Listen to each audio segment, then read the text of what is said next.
ኢትዮጵያ ከ80 በላይ ብሔር ብሔረሰቦችን የያዘች ሀገር ናት። በኢትዮጵያ የህዝቦች እንቅስቃሴ ታሪክ ውስጥ አንዱ የኦሮሞ ብሔረሰብ እንቅስቃሴ ሲሆን ይህ እንቅስቃሴ ደግሞ በ16ኛው መቶ ክፍለ ዘመን የተደረገ ነው። ለመሆኑ የኦሮሞ ህዝቦች ማን ናቸው? ከየት ነው የመጡት? ለምን ወደ ተቀሩት የኢትዮጵያ ክፍሎች ተስፋፉ? ይህ ቪዲዮ የኦሮሞን ብሔረሰብ ሙሉ ታሪክ በአጭርና ቀላል መንገድ ለአድማጮች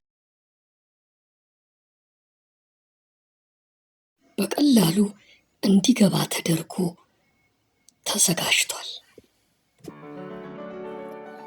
የኦሮሞ ፍልሰት ታሪክን ለመረዳት በቅድሚያ ኦሮሞዎች ማን እንደሆኑና ከ16ኛው መቶ ክፍለ ዘመን በፊት የአኗኗር ሁኔታቸው ምን ይመስላል የሚለውን ማወቅ ይኖርብናል።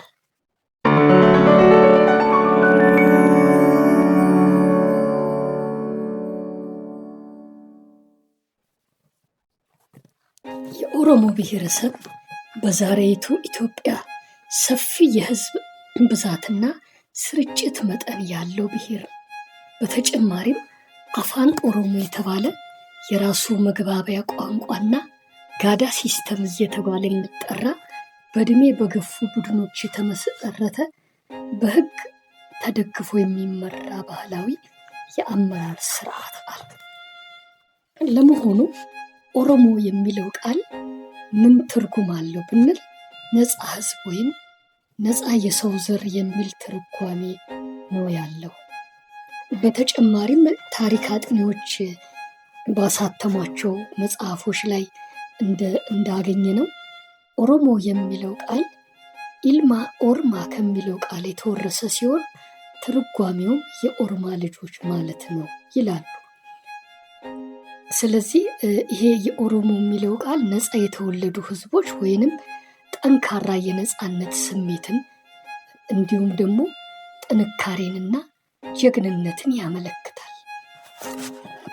በመሰረቱ የኦሮሞ ብሔረሰቦች ቀደምት መኖሪያ ቦታ በደቡብ ኢትዮጵያ በተለይ በባሌ፣ በቦረና፣ በጉጂ፣ በደቡባዊ ከፍተኛና ዝቅተኛ ስፍራዎች ናቸው። አኗኗራቸውን ያየን እንደሆነ በእርሻና ከብት እርባታ እንዲሁም ጥንቃቄ በተሞላው የመሬት አጠቃቀም ነው የሚመሩት። ከ16ኛው መቶ ክፍለ ዘመን በፊት ኦሮሞዎች በስፋት ይኖሩ ነበር። ይሁንና በ1500ዎቹ ዙሪያ የተጻፉት የኢትዮጵያ ታሪኮች እንደሚያስረዱት ኦሮሞዎች በ16ኛው መቶ ክፍለ ዘመን በአብዛኛው የሀገሪቱ ክፍሎች ተሰራጭተዋል። የኦሮሞ ብሔረሰብ አባላት በ16ኛው መቶ ክፍለ ዘመን የተስፋፉባቸው ምክንያቶች ምንድን ናቸው ብንል ብዙ ናቸው፣ ግን ጥቂቶቹን አለፍ አለፍ ብለን ለማየት እንሞክራለን። የመጀመሪያው ምክንያት የኦሮሞ ብሔረሰብ አባላት ቁጥር መጨመር፣ ሁለተኛው ምክንያት ለከብቶች የሚሆን የውሃና ግጦሽ ስፍራ መፈለግ፣ ሶስተኛው ምክንያት ደግሞ ጠንካራ የገዳ ስርዓት በፈጠረው በሰላማዊና ወታደራዊ ኃይል የመስፋፋት መርህ፣ አራተኛው ደግሞ በብዙ የኢትዮጵያ ክፍሎች የነበሩት ህዝቦች መዳከም ነው። ይህን ስንል ብዙ የኢትዮጵያ ክፍሎች በጦርነት በመታመሳቸው ምክንያት የፈጠረው መዳከም።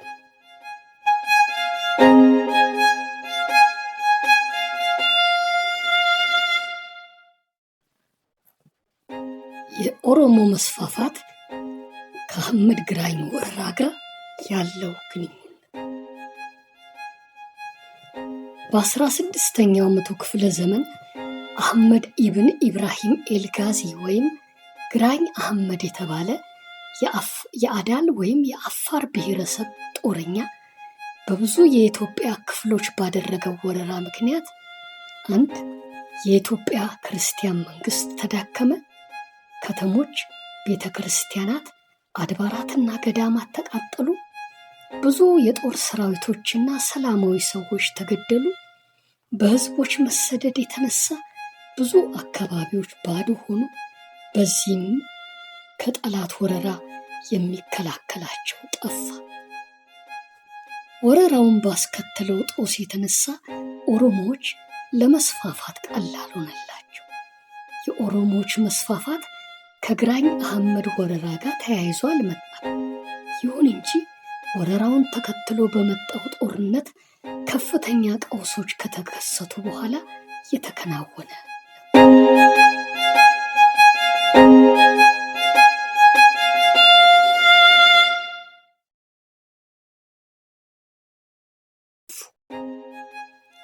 ኦሮሞዎች እንደ አንድ የጦር አካል ሆነው ሳይሆን በጎሳ ክፍሎች ተደራጅተው ነው የተስፋፉት። ቀስ በቀስ እየተንቀሳቀሱ አዳዲስ አካባቢዎችን እየያዙ ሰፈሩ። በዚህ ስልታቸው በሸዋ፣ በወሎ፣ በአርሲ፣ በሐረርጌ፣ በምዕራባዊና ማዕከላዊ የኢትዮጵያ ክፍሎች ሰፈሩ። በብዙ ቦታዎች የሚገኙት ነዋሪዎችም ከኦሮሞዎች ጋር ተደባለቁ። ከነሱም ጋር ባህላቸውን፣ ቋንቋቸውን፣ ወግና ልማዳቸውን ተወራረሱ። በመሃላቸው ግጭቶች አልፎ አልፎ ቢከሰቱም ያን ያህል የጠነከረ ባለመኖሩ አልፎ አልፎ ቢከሰትም ያን ያህል የጠነከረ ባለመሆኑ ተጣልተው እየታረቁና እየተቻቻሉ ኖረዋል።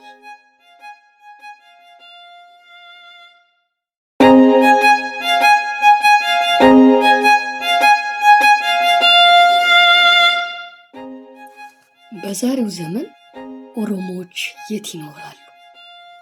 በ16ኛውና 17ኛው መቶ ክፍለ ዘመን መገባደጃ የኦሮሞ ብሔረሰብ አባላት በሰሜናዊ፣ ደቡባዊ፣ ምስራቃዊ፣ ምዕራባዊና ማዕከላዊ የኢትዮጵያ ክፍሎች ሰፍረዋል። ዛሬም በእነዚህ አካባቢዎች እየኖሩ ነው። በግብርና ሙያ ይተዳደራሉ። ባለስልጣናት፣ መሪዎችና ወታደሮች በመሆን ኢትዮጵያን ያስተዳድራሉ። ከጠላት ወረራም ይከላከላሉ።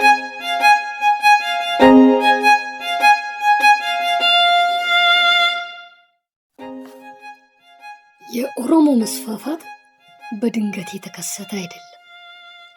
ከዚያ ይልቅ ለረጅም ጊዜያት በአካባቢዎች በተካሄዱት ጦርነቶች፣ ግጭቶችና ወረራዎች ባስከተሉት ነገሮች የተፈጠረ ነው። የነሱ መስፋፋትም የኢትዮጵያን ሕዝብ ባህል፣ ወግ፣ ልማድና ፖለቲካዊ እንቅስቃሴ በዘላቂነት ቀይሯል። በዛሬው ጊዜም የኦሮሞ ብሔረሰብ አባላት በመላው ኢትዮጵያ ታሪክና ማንነት እንቅስቃሴ ላይ ቁልፍ ሚናዎችን እየተጫወቱ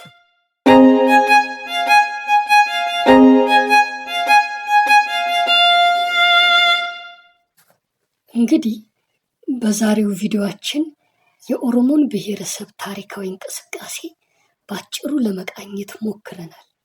እንደተደሰታችሁበት ተስፋ እናደርጋለን።